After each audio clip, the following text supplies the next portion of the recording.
It's 6:30, so let me officially say welcome everyone. Thanks for joining us. Well, we've got a nice crowd here, about 16 people.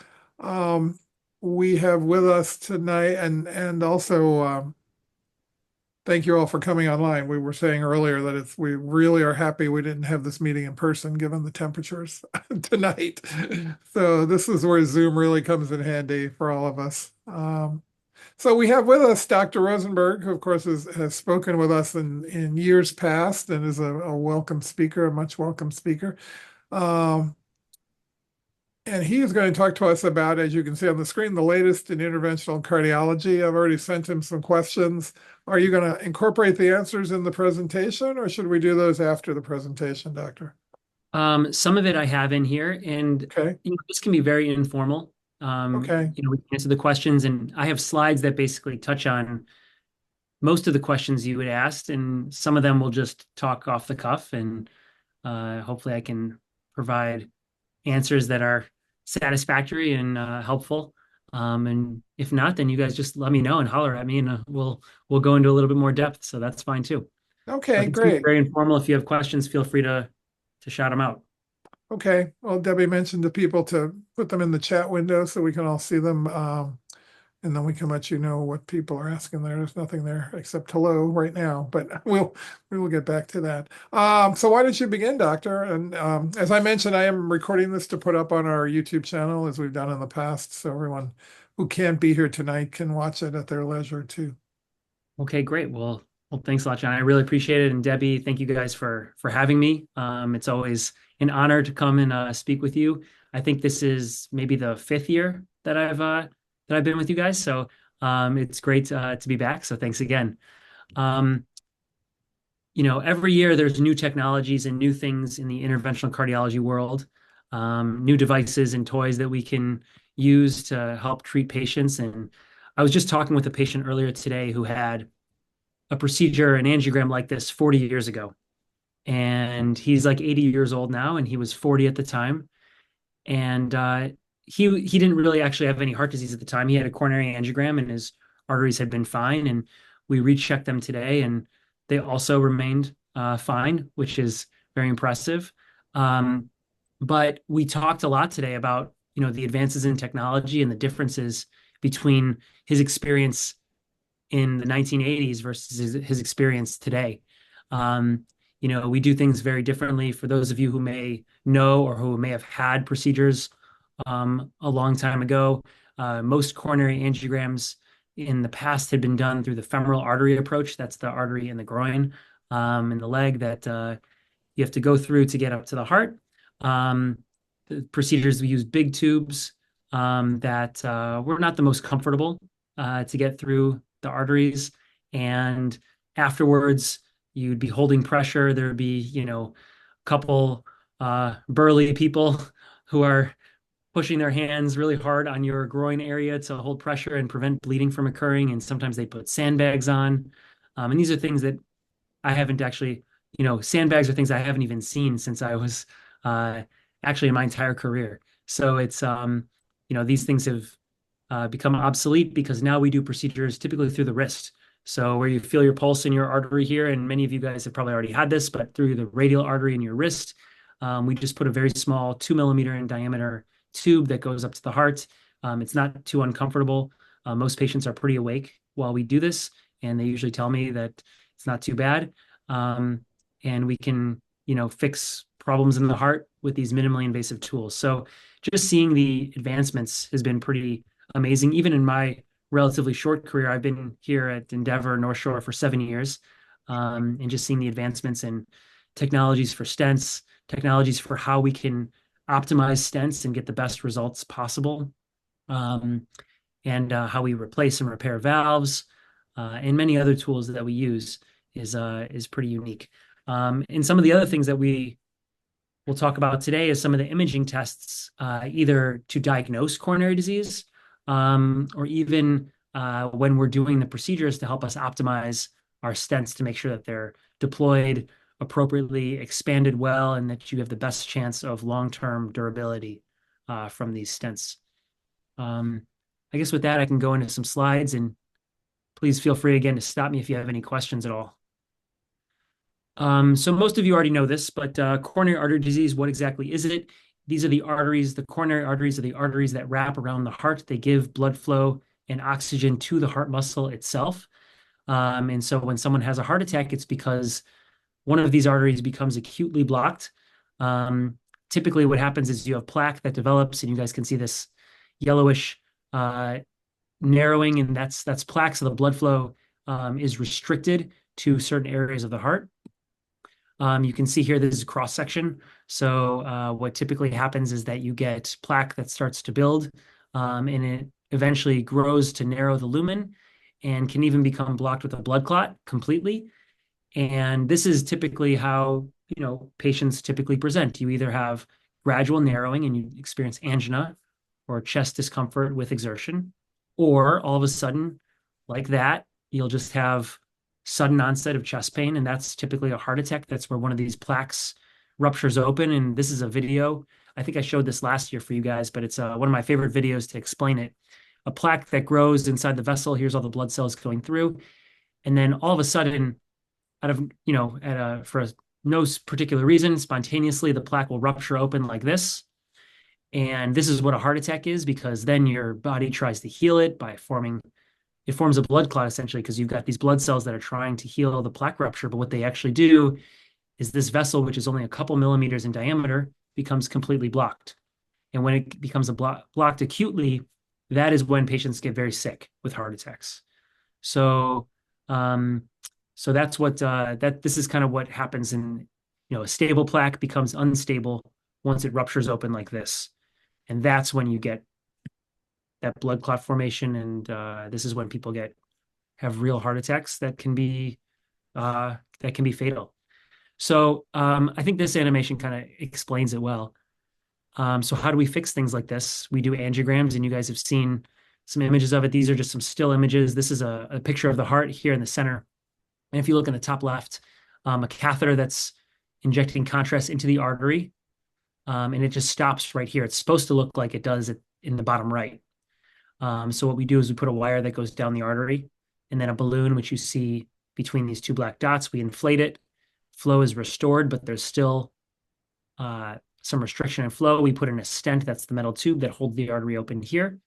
And now you've got blood flow. So what do stents look like? This is an animation of what it's just a cartoon of what they look like, but they're put in, basically a wire goes down the artery, and then they're inflated with a balloon. The balloon is deflated and the stent remains up against the wall. And there's lots of stent technologies. And one of the questions, John, that you sent over to me was to talk about some of the newest stent technologies. And so some of the new stent technologies, and some of us say it's kind of hard to perfect them any better than they already are, because I think since about 2016, the stents have been really, really fantastic. They're very thin metal. They have a polymer on them that elutes drug. And so some of these are kind of fancy words, but what they basically mean is they try to prevent inflammation and scar tissue from forming as the blood vessel heals around the stent. So they basically elute or give off this drug, which is similar to the drug that's used for anti-rejection meds for, organ transplants. So it's actually a very similar type of med, and it prevents the scar tissue from forming.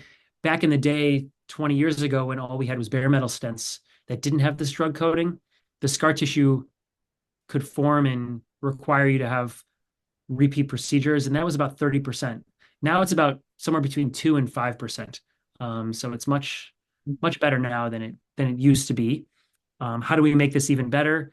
Some of the stents are becoming even more thin strut, so they're even smaller. And we're talking already, these things are 60 or 70 nanometers in thickness, so they're very, very thin. On the bottom, you'll see this is what we call an absorbable stent. It's made of basically plastic, so it doesn't have as much radial force to go against the wall, but it's very good in the sense that it absorbs in a couple of years, and so you have no more metal left over, and so that theoretically may have some benefits, like preserving the tone of the vessel, meaning the tone is, can the vessel dilate and constrict when it's supposed to get more or less blood flow? Some people think that if you put in the metal stent, then it can't do that as well. And so it doesn't help regulate the blood flow as well. So it'd be nice if you have this plastic that can then resorb and give you a nice result. Those have been, there's a lot of that technology is still being perfected. So I would say it's not perfect yet. It's not really ready for prime time, but it's I think that's one of the next steps in stent technologies is getting these leaving less metal. And that kind of goes to this next topic, which is right here. This is a balloon that has the drug on it, but no metal. And so this is actually one of the newest things we're doing. These were finally commercially approved in the last year. And so we've been using these here at Endeavor for about 6 months now. We were actually in the original trial for these balloons, but they basically leave a drug coating.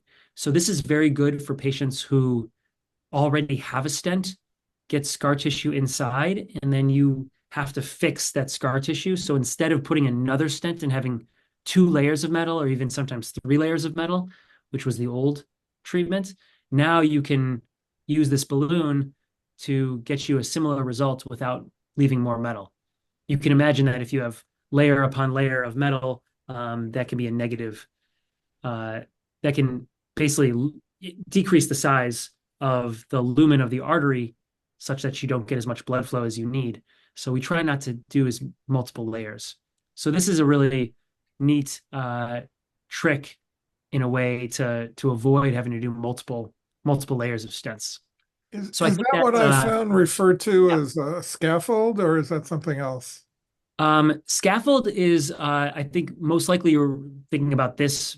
They call these bioresorbable scaffolds Right, because it's right. not really a stent. I guess, stent we think of as this metal tube, which is also a scaffold.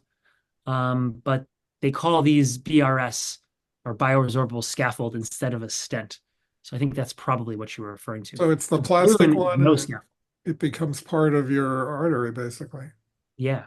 So it's really it's a nice thing to avoid leaving metal behind, which maybe in the future they're going to think that we were crazy for leaving metal in arteries in the first place. So we may find that out in 20 or 30 years, who knows. Um, that's basically the newest of the stent technologies. Most of what we do in the coronaries with new technologies is not so much what we leave behind with the stent, it's actually how we get to the stent. So it's how do we prepare the vessel so that when we put the stent in, the stent is going to be fully expanded, because we know that if a stent doesn't expand fully and it's kind of narrowed, and doesn't if it doesn't expand fully, we know that those are the ones that more commonly will form scar tissue and be problems in the future. So our job is to make sure that we can optimize the vessel before we put the stent in. So when the stent goes in, it can fully expand. So how do we do that? One of the ways is intravascular imaging, which these are some images that we use to assess the vessel and the plaque inside of the vessel. And so we can kind of assess whether there's, calcium or soft fatty tissue or soft cholesterol plaque, or if there's blood clots, if there's fibrotic scar tissue. This kind of helps us determine what we're seeing inside of the vessel, and then we can use the appropriate tools to then prepare the plaque to accept a stent and make sure that the stent is fully expanded. So what you're seeing here is basically the inside of a vessel, and on the top is what we call OCT, or optimal coherence tomography, and this is a technology that uses light waves to basically get very high resolution images inside of the vessel. So you can see here, this is plaque, and this is actually a plaque that's ruptured. You can see this is kind of sticking out into the lumen of the vessel. And then the next image is a stent. All these little lines here, these are the metal struts of the stent in the cross section. So you can actually see how the stent makes a nice new circle, and this is the way it's supposed to look. Below is intravascular ultrasound. So these are ultrasonic images to actually see the vessel too. So there's 2 different ways that we can visualize the vessel. I put this in here because this is another imaging technique to help us visualize what's inside the vessel too. and it's CT scans. So many of you may have uh, been hearing about this. This is kind of one of the newest and greatest technologies we have is how do we assess patients to see if they have a blockage non-invasively, so without doing a procedure. So instead of doing an invasive angiogram where we actually, put these catheters into the heart, we can actually see the arteries very well now with CT scans. And so you can see, these amazing reconstruction images of the coronary arteries around the heart. This is, the two-dimensional image. You can see this white here. This whitish gray is the vessel, and this is a nice, normal, healthy-looking vessel. And then on the right is how we sometimes do the analysis, and you can actually see the right coronary artery here in blue, and this is the artery coming off here, and it looks nice and healthy. And then over here, these are the left coronary arteries. And you can see, sorry, I'm just moving the chat away so I can. So you can see here that as this artery is going down, it changes colors. And this is just a nice pictorial description because there's a plaque here and narrowing. And so anything that turns from blue to red is where you have restricted blood flow. So this is kind of showing you that in this artery that we call the left anterior descending artery, the LAD, there's a blockage here that's restricting flow. And so if we put a stent basically where the mouse is here, if you can see that area, then we should turn it back to blue is the idea. So these images help us with procedural planning. So before we even do the procedure, we already know what the coronaries look like, and we can actually plan, stent sizing, how much calcium we're going to have to modify. Calcium is these really hard rock-like surfaces inside of the vessels that some people have. Wow. So this is just really nice technology to kind of help us plan those procedures. I was going to say this has changed a lot, hasn't it? Because my first stent was in 2012, and at the time I'd had chest pains. I went to the hospital, and all they could do was give me a stress test, which I couldn't finish. And then the doctor at the time said, well, we're going to have to go in to figure out what's going on. And they did the angiogram and saw the blockage that way. But it seems like now you know a lot more before you go in. For sure. Yeah, you're absolutely right. The stress tests were the way that we used to look for blockages before, but the stress test didn't actually show us the anatomy at all. No. It did was show us if you had like a nuclear stress test, for example, that shows you the blood flow or what we call the myocardial perfusion. And it shows you the blood flow to the heart muscle. And, if you saw in a nuclear stress test that the perfusion of the anterior wall of the heart was reduced, you'd say, well, there must be a blockage here in the LAD artery that's going down the front. So there must be a blockage there that explains it. And most of the time it's right, but not always. So we have an idea, but we don't actually know what the anatomy looks like. So stress tests are good, but these CTs I think are much better. And the data is actually showing that they are more predictive and actually do a better job than stress tests do. So for many people, we're choosing the CT scan as the optimal test before sending someone for an invasive angiogram. So would that be what they do first if I had the same chest pains today and I went to the hospital? Although when I had my second stent, they said we've already got one stent, so we're probably going to put another one in. But if someone goes in with chest pains today, do they do the CT scan first? Yeah, it all depends on it depends on the scenario. Because one thing is if you have stents, the metal of the stent can sometimes make it hard to see inside of the vessel. So the CT scans are not always as good if you've already had stents. Oh. But actually at Glenbrook, we just got this new CT scanner that's called a photon counting CT scan. And it has such amazing images that you can actually see inside the stents very well. It just opened in like December or January. So it's very new.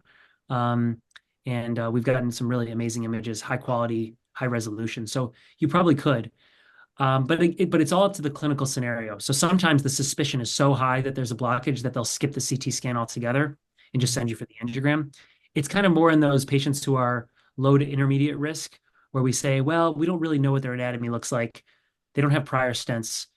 The story is maybe they have a blockage. We can't really tell. So we'll do a CT scan and we'll see. And so that's more commonly when these are ordered. But they can be for outpatients or they can be in the emergency room as well. Can I ask you a question? Sure.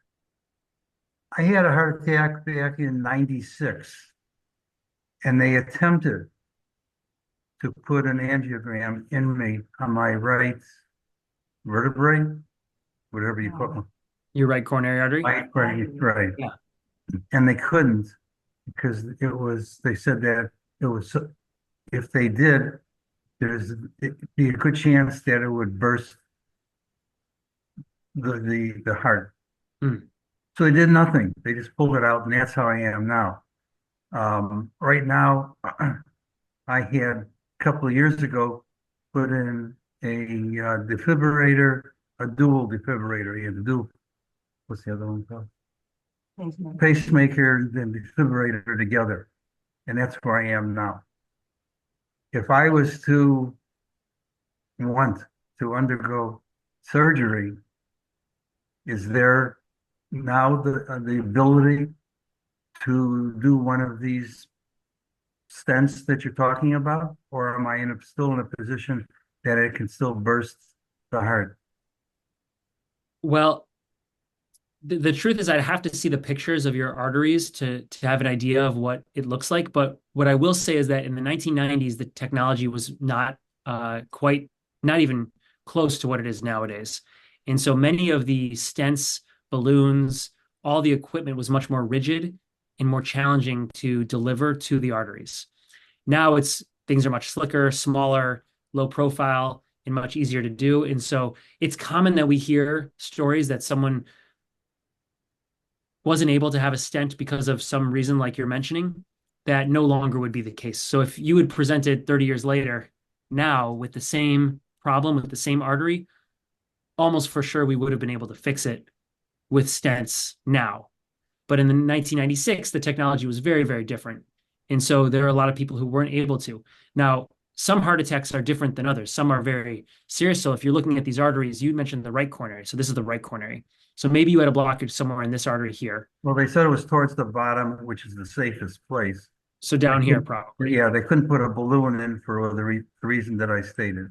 Yeah. And so, that feeds maybe 20, 25% of your heart muscle for most people. And so many people can have a heart attack of that artery and still survive, but maybe their heart will be weaker. And it sounds like that's your scenario. So you obviously survived and have done very well for 30 years, but your heart has become weaker and that's why you needed the defibrillator. But some people will have a blockage up here. And this area gives blood flow to maybe 50 or 60% of your heart muscle. And that's much more severe. And so if you have a heart attack of that location, you may not survive that without getting the artery fixed. So I guess my answer to your question is the technology is different. I'd have to see the anatomy to know for sure, but my guess is that it's something that would be able to be done now, but wasn't then. Your last question is, should you have the procedure now? And the answer to that is probably no. Because if you had a blockage or heart attack so long ago, there's a very good chance, especially if you have a defibrillator now, that usually means that the heart is either scarred or sometimes that muscle is even dead. So even putting a stent in that artery now would not help you because the muscle is already, it's too late, basically. So you continue living your life as is, and that's a good thing. Okay, part two to my question. Yeah. For the last, I don't know, say 20 years, I get dizzy very easily. I was told, don't bend your head below your waist, but it doesn't even have to be below my waist. If I move too quickly in any direction, I can get very dizzy. And according to my heart doctor, it's because of my heart. So, I mean, is there anything that can be done to at least make me feel better? I mean, according to what he's saying, he said, you're going to get to a point where your dizziness is so bad that it could possibly kill you. Do you mean do you mean dizzy like the room spinning, or do you mean dizzy like you're lightheaded, like gonna pass out? Both those. So dizzy like the room spinning is usually, this is how I usually differentiate for patients. Dizzy like the room spinning is usually a neurologic issue, something in the, in the inner ear, like vertigo type things, and not related to the heart at all. We usually use the term lightheaded. So many people will have this. We call it orthostatic hypotension.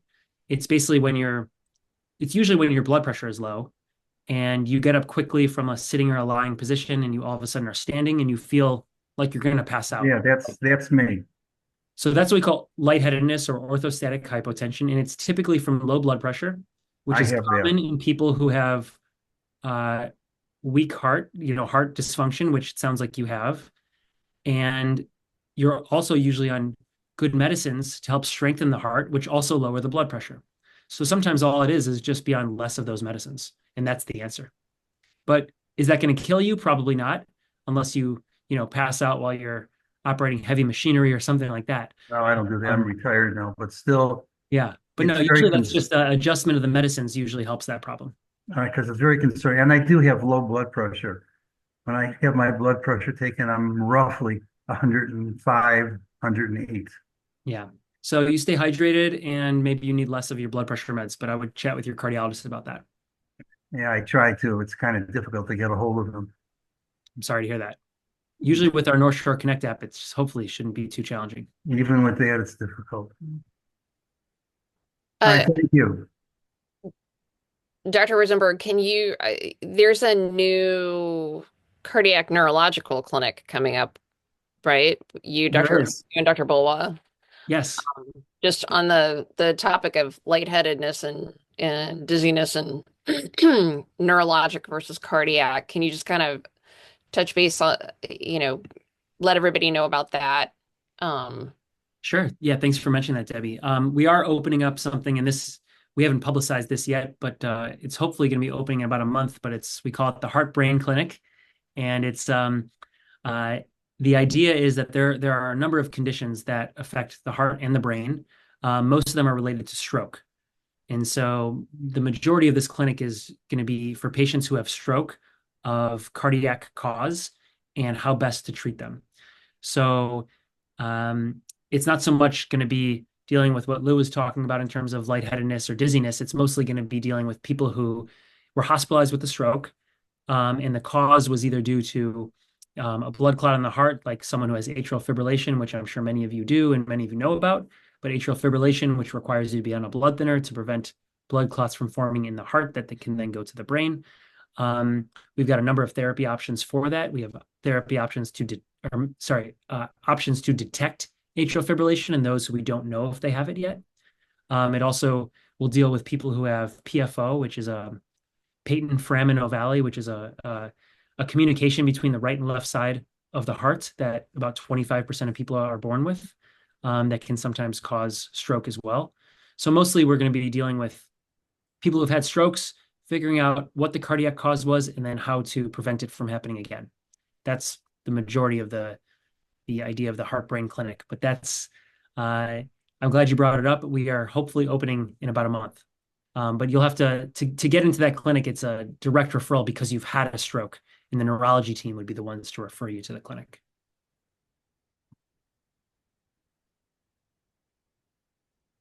I see there's some questions in the chat. I see there's one question. What positive effects have you seen on heart patients taking weight reduction injections? So it's a great question because this is becoming very popular and very common with our cardiac patients. And some of these drugs are now being prescribed a lot of times by cardiologists. This is like Ozempic and Mounjaro and a few of the other ones that you guys may have heard of, Wegovy, and a few of the other formulations of the same medications. The studies on these are very impressive. They show that patients will, go down in weight by 15, 20, 25% in a matter of 12 weeks. So they'll lose that much body weight, but they will also have improvements in their risk for heart disease. So less heart attacks, less strokes, and people living longer just by taking these medicines. And the question is it only because of the weight loss, or is it some innate property of the drug as well? And I don't think anyone knows the exact answer, but we think it's probably a little bit of both. So yeah, they're fantastic medicines. We haven't seen too many side effects, but there are some. But for the most part, they seem to be very effective and definitely at weight loss. And we think also at the long-term heart attack and stroke risk. What, Doctor, as long as you're looking at the chat, what about Yeah, Roy's question? I see two questions from Roy. I'd be happy to Yeah, answer. because I had the same experience. I didn't really feel that much different after my first stent, which I thought I thought I'd have more energy and all of that, but it didn't really seem to make a difference. Sure. So yeah, I see that question from Roy and also from you, John. So I tell this to patients all the time. There's the textbook, and then there's people who are obviously outside the textbook. The textbook is that if you have angina, and when we say angina, we're referring to the typical description is chest discomfort, which can either be a tightness, a squeezing, a pressure sensation in the chest. Sometimes it radiates up to the jaw, to the left arm. Those are probably the most common symptoms. So you get angina, this chest discomfort, and it occurs with exertion. So every time you exert yourself and you get to a certain point, you'll start having this chest discomfort. You'll sit down and rest for 5 or 10 minutes and it goes away. You do that again the next day, the same thing happens. You do it again the next day, the same thing happens. That is what we call stable angina. And we know that if you have a blockage in the artery and you have those symptoms, if you fix the blockage with a stent, those symptoms should go away.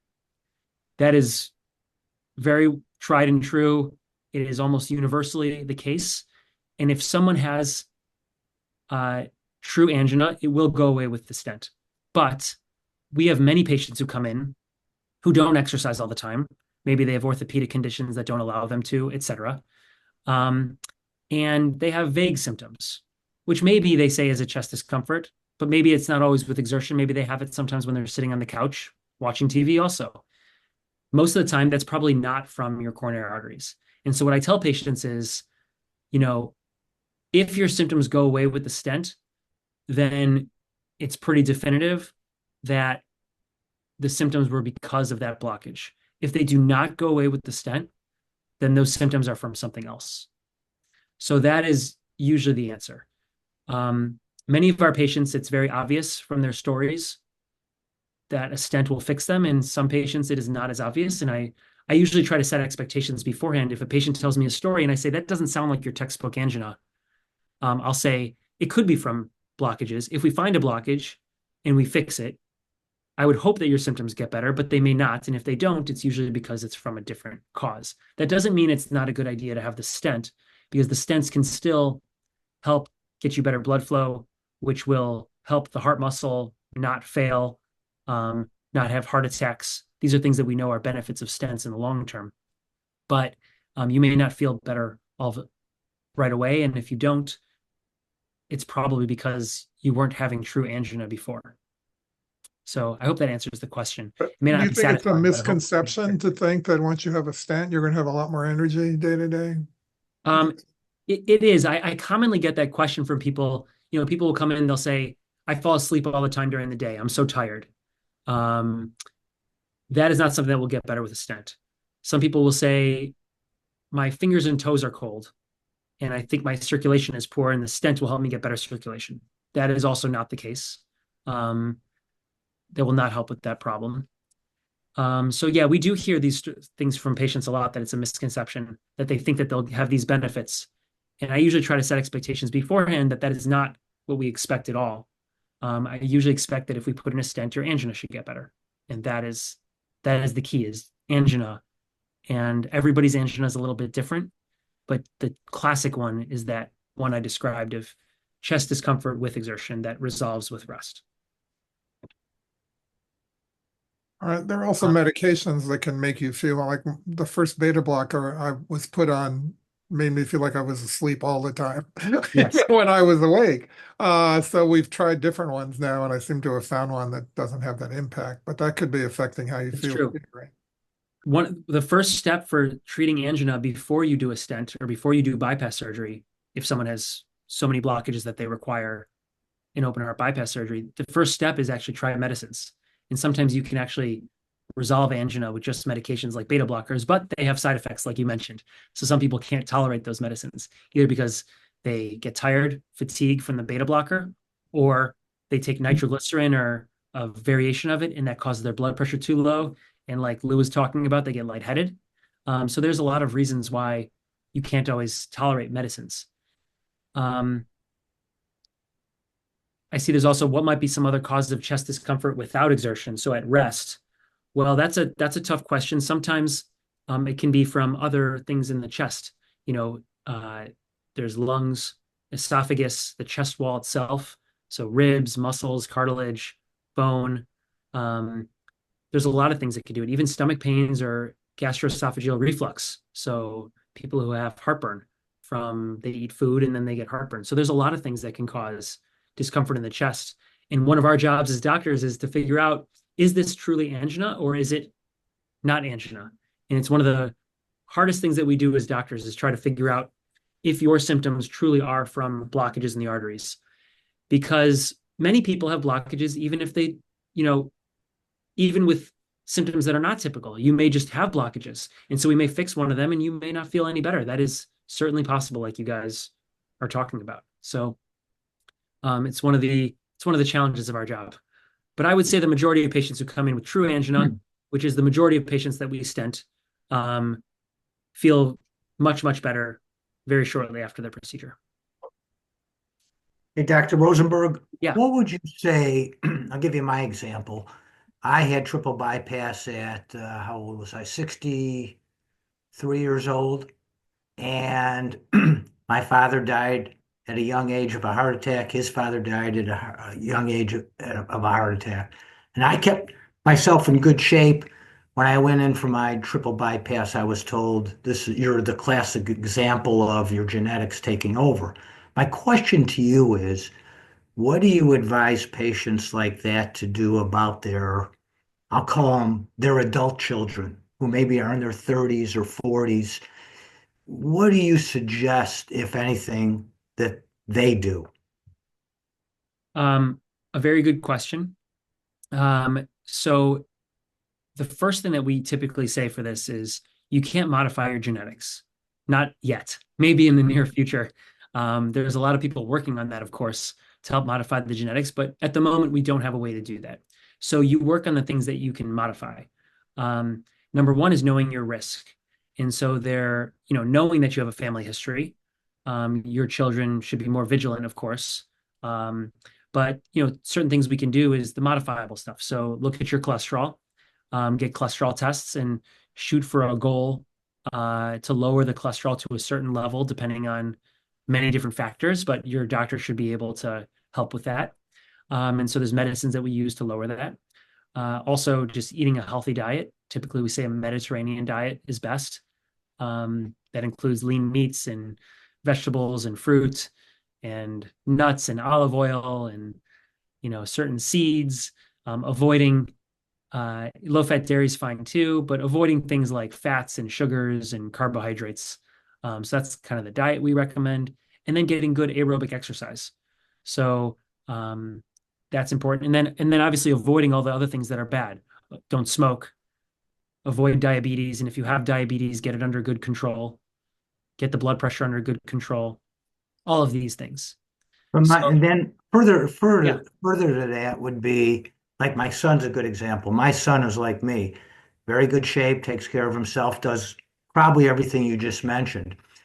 Would you still recommend that my son, possible, and our daughter that are in their low 40s, see a cardiologist at that stage, even just based on family history, or not? We typically recommend at least to see an internist to discuss the risk, what things you can do to modify that risk for the future. And it's not a bad idea to see a cardiologist as well, but usually we tell people to start with their primary doctor, who they're very good with what we call primary prevention, meaning, you haven't had a heart attack, you have no known coronary disease, but you're trying to prevent that from happening in the future. And the key is starting early. LDL, which is the bad cholesterol, that builds up in the arteries over years and years.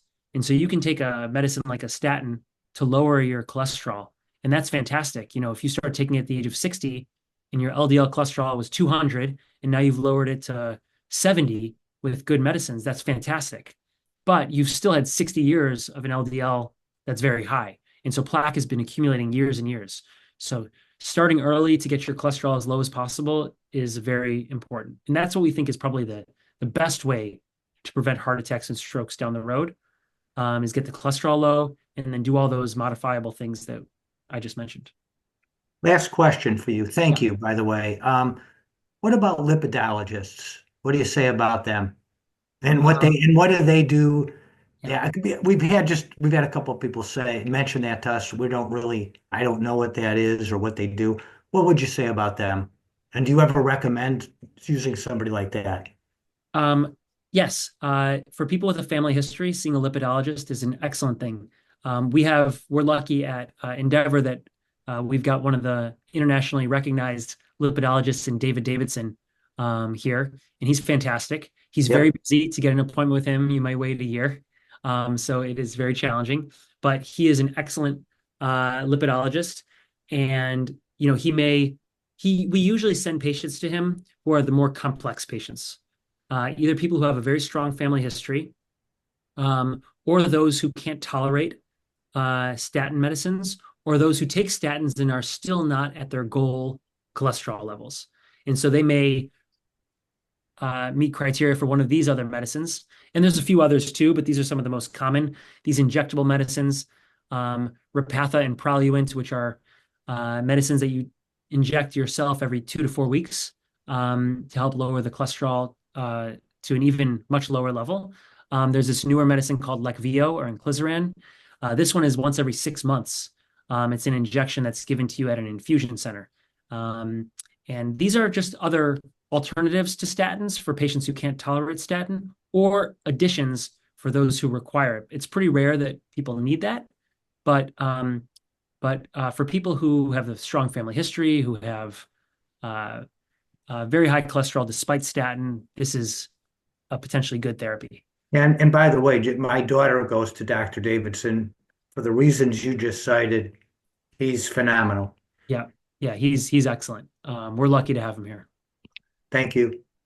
This might be a good point to touch on one of the questions I sent you. Are we getting closer to individualized medicine where you can analyze us individually and know what the treatment would be for us? Yeah, for sure. It's a great question. Some of you may have heard of this thing that we call the polygenic risk score. It's something that we've been rolling out here at Endeavor. One of my partners, his name is Arman Kamar. He's one of our interventionalists, but he's very involved in this. And we're actually one of the two sites in the country that is kind of leading the way with this. It's us and actually Harvard or Mass General Hospital in Boston. But it's a blood test, or sometimes even a test of the cells in your mouth, squamous cells in your mouth, like on your cheek.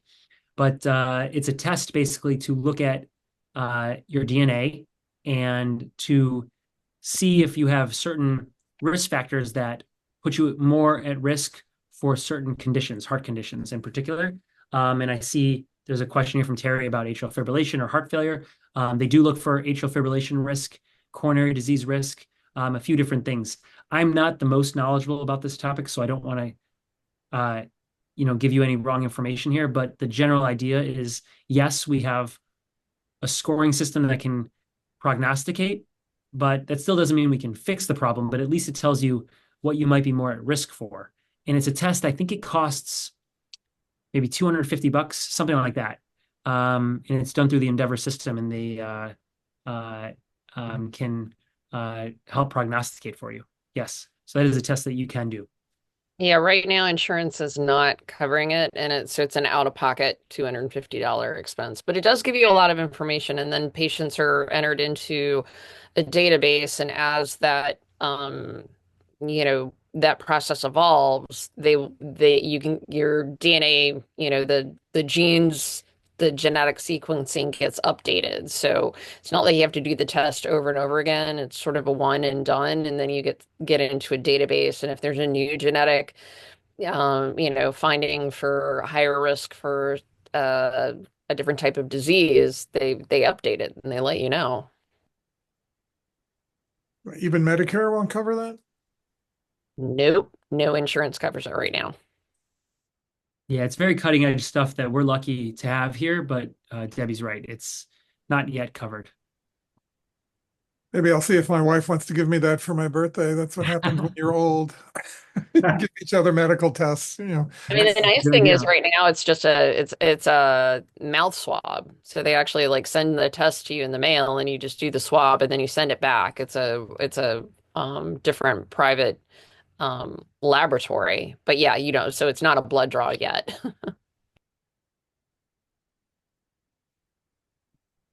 Thanks for clarifying, Debbie. Good. I'm trying to see if there's any other questions on here that I didn't answer yet. Oh, I see Roy asked this question about, did the doctor just say 25% of people have a condition that can cause stroke? Yes, technically, this PFO thing that I was talking about, but it's very rare. Well under 1% of people who have a PFO actually end up having a stroke because of it. It's quite rare, and usually if it's going to happen, it's when you're very young. So in people who do have a stroke with no other cause and they do have this PFO, we sometimes do close that with the procedure that interventional cardiologists do. But we don't close these holes just because you have one. We only do it if you have a stroke that it was caused because of a blood clot that went across this hole. So it's pretty rare that we do these. Of all the people who have this hole, we probably do 50 of these procedures a year within our whole health system. So it's not that common that people have strokes compared to the entire population of a quarter of the population who actually has this hole.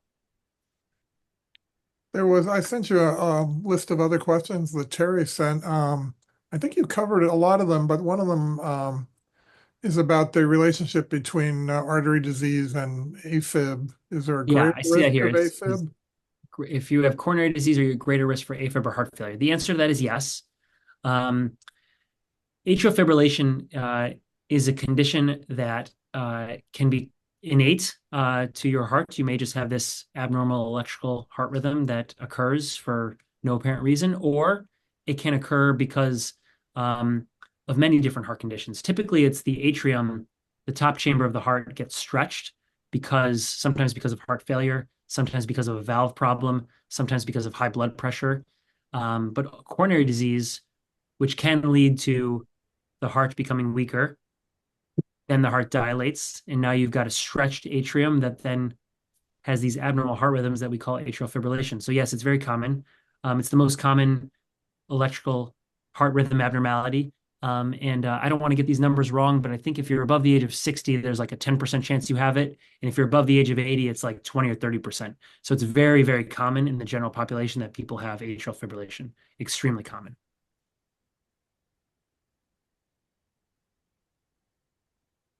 Do you do most of your surgeries now at the CVI, or do you still do them at the other North Shore hospitals as well?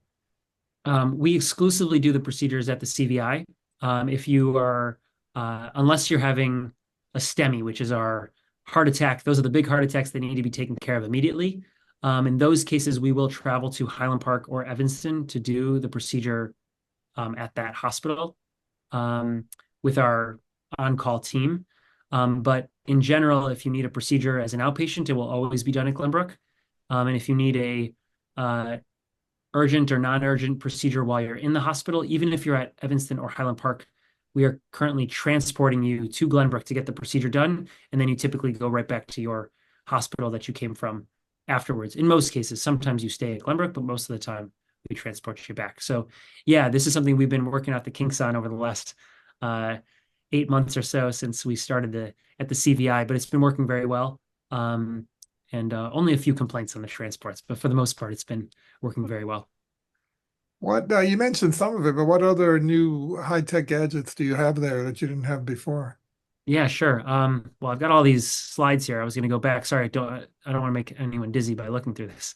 But some of the gadgets we have these are some of the drills and laser that we use to get rid of some of the plaque that I was telling you guys about. If you identify, calcium or other very challenging material inside the artery that will not let you expand the stent, we use some of these tools to kind of drill it out or laser ablate it.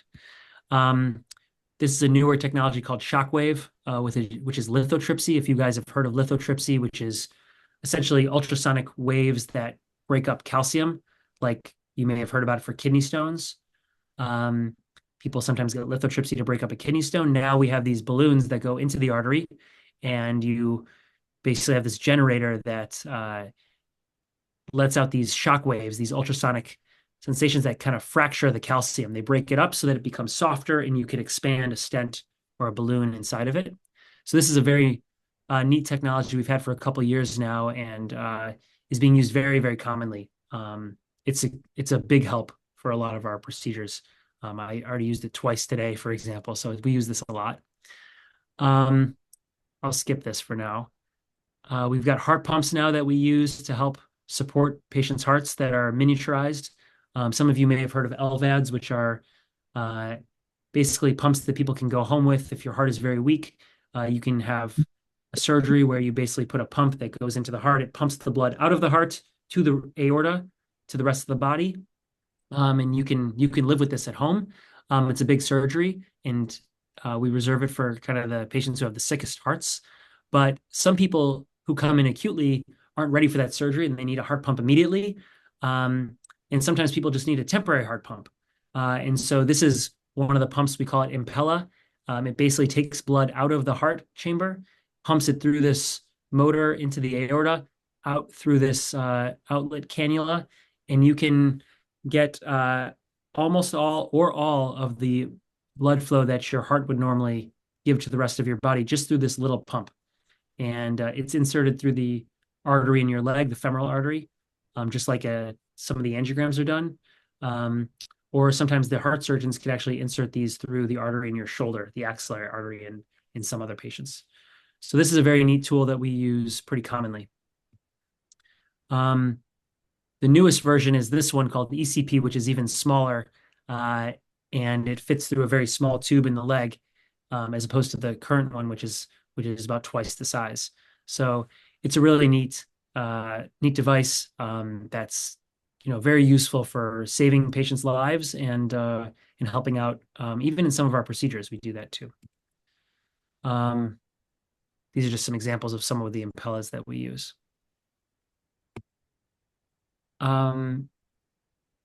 This is a cool new therapy that we haven't started using here at Endeavor, but we're exploring and may use soon. But patients with heart attacks, one of the biggest problems of heart attacks is that the heart muscle dies when it doesn't get oxygen. And so you can restore the blood flow by putting in a stent. But sometimes that heart muscle is damaged just from, the hour or two that you've had the artery blocked before we can open it. And so what we do is we can deliver this oxygenated, they call it supersaturated oxygen, that we can deliver into the artery for the way it works is for an hour after we've opened the artery, you then infuse this supersaturated oxygen. And the idea is it helps the heart muscle heal, and you have less scar, less dead muscle. So this is a newer technology that was just FDA approved in the last couple of years. And we're investigating to get here at Endeavor. So we may start using this soon for patients with big heart attacks. The next few slides I have are about valve procedures. I don't know. We've been mostly talking coronaries, so I don't know how much we want to get into valve procedures too. But these are some of the other things that we can do. There is one more someone involved question for you there. Sure, let me take a look. So Jerry says, I had a 6 cabbage. I'm guessing that's a lot. 6 vessel cabbage, I'm guessing, 8 weeks ago. So wondering when I will feel my breathing improve. Out of breath on the stairs, still hard efforts on bike. Normally very active, so want to get back to that. And then I see there was some fluid in the lungs, so that may have something to do with it. The best person to answer this question for you is actually Debbie, who used to work with the cardiac surgeons, as you guys know, and post-operative care for patients. And so I'm going to defer to Debbie if that's okay. Can you see that, Debbie? Yeah, sure. So, when I worked with the surgeons, they usually tell people it takes a good 3 months, 3 to 6 months before you're going to start feeling but like you didn't just have heart surgery. And then it's usually 6 months to a year before you're really truly feeling back up to how you felt at your best before bypass surgery. There's a lot going on.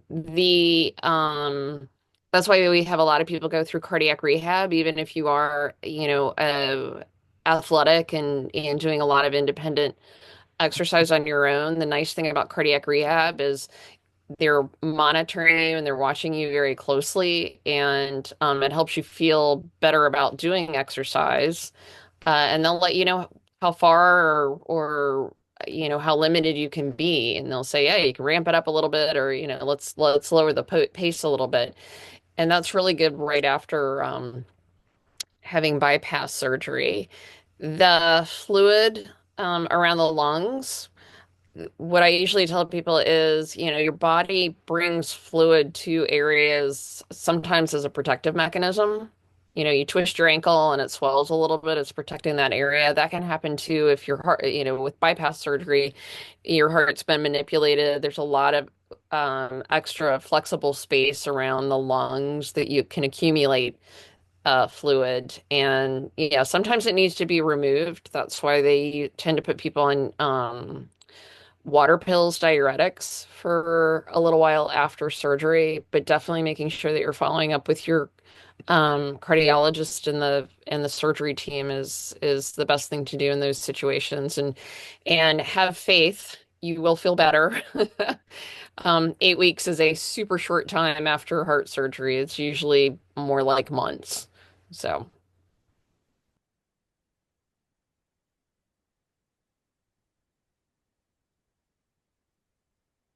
Thanks, Debbie. It's good to hear from the expert on this. Debbie knows this very well, and she's right. That's what we typically see. It takes time, so patience is key, but it can be frustrating along the road. That's understandable.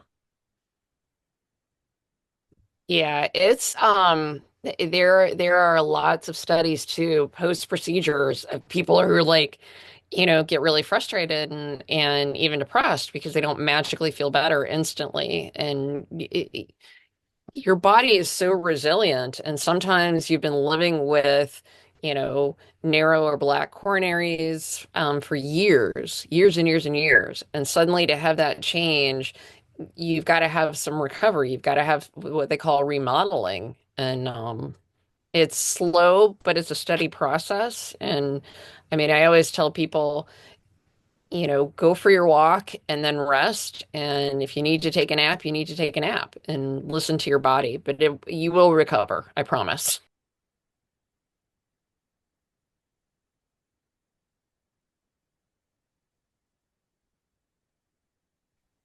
Okay, Very Dr. Rosenberg, are there other highlights in your presentation you wanted to touch on? Most of the things I have here are about heart valves, and uh, it's kind of a longer discussion. I know we only have a few minutes left, so I'm not sure how much we want to get into it.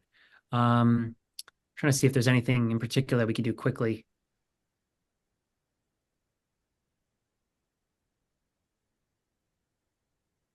Yeah, I think we covered all the coronary stuff, which is really good. Okay. The rest of this is all what we call structural heart, and What about the AFib slides that just went by on the watch? I saw the Watchman flash sure. by. Okay, that's a good topic we can do, I think, for the last few minutes. Because So I we were keep talking about wondering if I atrial should get fibrillation. that. Yeah, no, that's good. So atrial fibrillation, like we talked about, it's the atrium, the left atrium up here. You can see these little chaotic yellow circles. They're trying to show you that there's basically chaotic activity, or what we call fibrillation. So normally the top chamber and the bottom chamber squeeze in unison, squeeze in a coordinated fashion, lub dub. But what happens in atrial fibrillation is the top chamber, instead of doing the lub part, is just quivering or fibrillating like this. And the bottom chamber squeezes kind of randomly at random times to still get blood flow to the rest of the body. It's an inefficient way to get blood flow to the body, but you can live with it. Some people do feel tired with it, and there are medicines to help, or even ablation, which is a procedure where you can hopefully cure the atrial fibrillation by burning it away. That's a catheter procedure done by electrophysiologists. But the other problem with atrial fibrillation, which we talked about before, is that you can form blood clots in what we call the left atrial appendage. That's this little outpouching here. And what they're showing you is a blood clot that forms essentially when the atrium quivers, the blood pools. And as it kind of pools slowly, it gets into this little outpouching and it gets stuck there and clots form. And so we put people on blood thinner to prevent those clots from forming. But many people cannot tolerate blood thinners because they bleed, or they have some contraindication because they fall they're fall risk at home. And if you fall and hit your head on a blood thinner, you can have an intracranial bleed, and this is dangerous.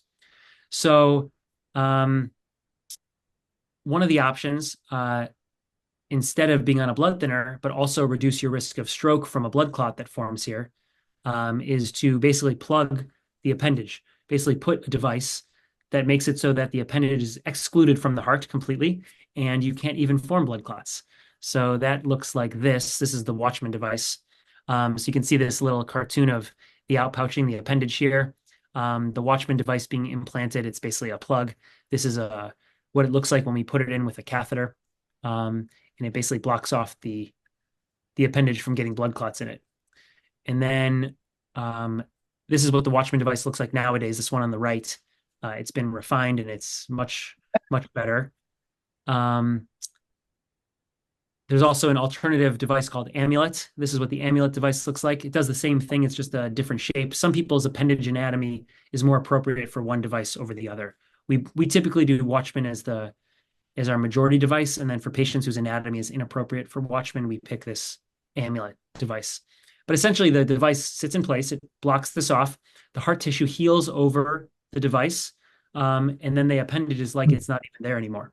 It takes a few months for that to go away. But you can come off your blood thinners immediately after the device is put in. We just keep you on a baby aspirin indefinitely and Plavix for a short period of time. So that's the Watchman or Amulet procedure that we call left atrial appendage occlusion. And it's a great procedure for patients. We do this through the vein in the leg. The procedures take about 20 or 30 minutes to do. They're very quick. We use very light sedation. You go home the same day. So it's a really great option for patients who need this. One interesting story is that I had a 104-year-old patient recently who needed this. And she came in the morning. We did her procedure in 25 minutes. We gave her no sedation at all. She was awake for the whole thing and chatting with us during the procedure. She said that it was a piece of cake, and she went out with her family for lunch that afternoon. So it's a really nice procedure to help people who need it. And so the advantage is that you don't have to take blood thinners. Is that the Exactly? It basically it just replaces the blood thinner. It does not cure you from AFib, but it does prevent stroke to the same degree as the blood thinner does, if not better, actually. What is that appendage there for? It's a good question. Not much. There are we think that there might be some benefits to it in terms of some heart function of the atrium and some blood flow, but really people can live without it just fine. It's not necessary. It's kind of like taking the appendix out from your colon. Anyone else have any questions for Dr. Rosenberg?